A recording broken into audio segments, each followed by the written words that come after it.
మలయాళ super star complete actor Mohan Lal box office వద్ద మళ్లీ తన విశ్వరూపం చూపిస్తున్నాడు. జీతూ జోసెఫ్ దర్శకత్వంలో మైండ్ బ్లోయింగ్ సస్పెన్స్ థ్రిల్లర్ గా వచ్చిన దృశ్యం 3 థియేటర్లలో సరికొత్త రికార్డులను సృష్టిస్తోంది. జార్జ్ కుటీ ఫ్యామిలీని వెతుక్కుంటూ వచ్చిన ఈ సూపర్ హిట్ ఫ్రాంచైజీ విడుదలైన మొదటి రోజు నుంచే బాక్స్ ఆఫీస్ ను షేక్ చేస్తూ మాలీవుడ్ లో సరికొత్త సంచలనం సృష్టించింది. ఈ సినిమా సాధిస్తున్న వసూళ్లు చూసి ట్రేడ్ వర్గాలు సైతం షాక్ అవుతున్నాయి. ప్రపంచ వ్యాప్తంగా కేవలం 7 రోజుల్లోనే దృశ్యం 3 ఏకంగా 200 కోట్ల రూపాయల గ్రాస్ వసూళ్ల మార్కును దాటేసింది. మొదటి వీకెండ్ లోనే భారీ కలెక్షన్లు రాబట్టిన ఈ చిత్రం వర్కింగ్ డేస్ లో కూడా అదే జోష్ చూపిస్తోంది.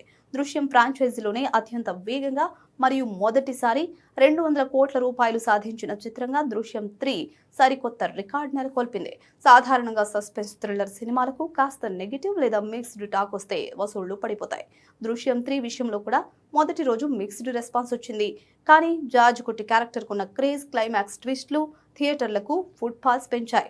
గత కొంతకాలంగా సరైన సాలిడ్ హిట్ కోసం చూస్తున్న మోహన్ లాల్ ఈ సినిమాతో మళ్లీ మాలీవుడ్ బాక్స్ ఆఫీస్ వద్ద తన నెంబర్ 1 స్థానాన్ని ఆక్యుపై చేశారు. కేరళలోనే కాకుండా ఓవర్సీస్, ముఖ్యంగా గల్ఫ్ దేశాలు, యుఎస్, యూకేలో ఈ చిత్రానికి ప్రేక్షకులు బ్రహ్మరథం పడుతున్నారు. ఈ రేంజ్ కలెక్షన్స్ సునామీ చూస్తుంటే రాబోయే రోజుల్లో దృశ్యం 3 మరిన్ని భారీ రికార్డులను తిరగరాయడం ఖాయంగా కనిపిస్తుంది.